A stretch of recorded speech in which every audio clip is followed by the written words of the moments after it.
Hi everyone, welcome back. Today we are going to talk about errors, defects, failures, and root causes, one of the most important foundational topics in software testing. These terms appear frequently in ISTQB exams, but more importantly, they describe what actually happens in real projects. By the end of this video, you will clearly understand how problems start, how they spread, and how testers can stop them early. Software bugs don't appear out of nowhere. Every failure we see in production has a history. That history usually starts with a small human mistake, grows into a defect, and eventually shows up as a failure, often in front of users. As testers, our role is not just finding bugs late in the process. We help prevent failures by understanding where they came from and how to break that chain early. Let's start with errors.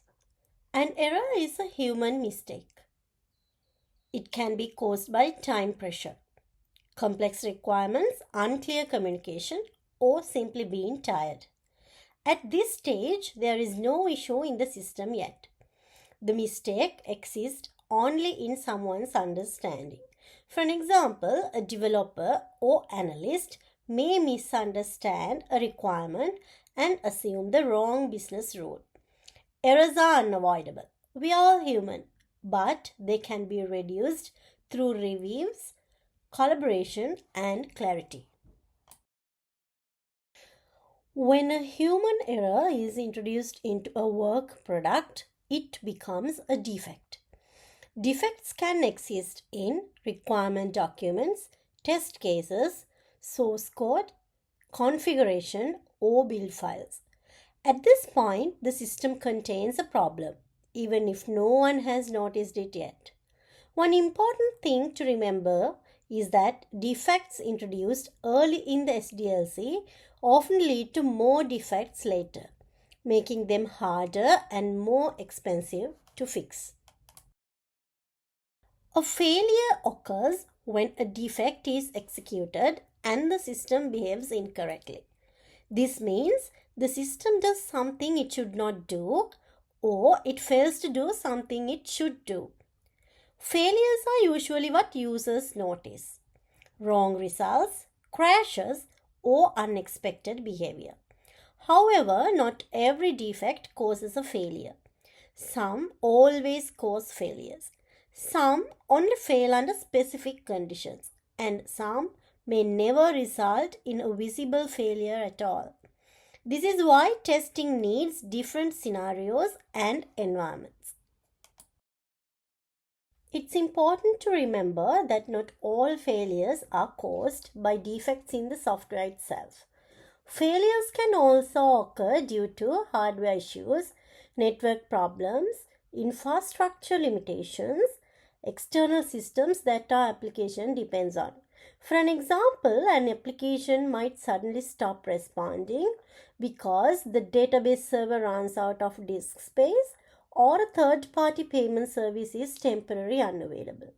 In this case, the software may be working exactly as designed, but the environment causes the failure. As testers, we need to consider not just the code, but the entire ecosystem in which the application runs.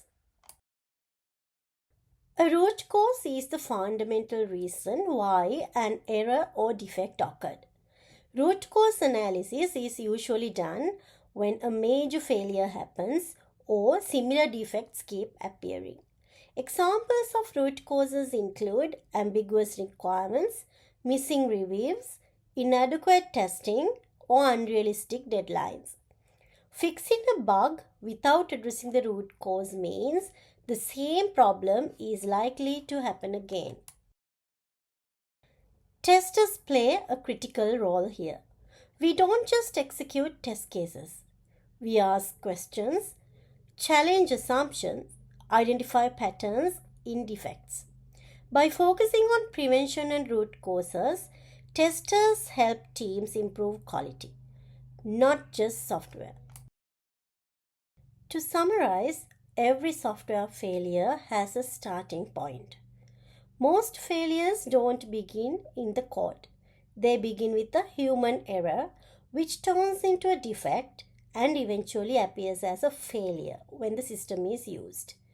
The earlier we identify and stop this chain, the easier and cheaper it is to fix.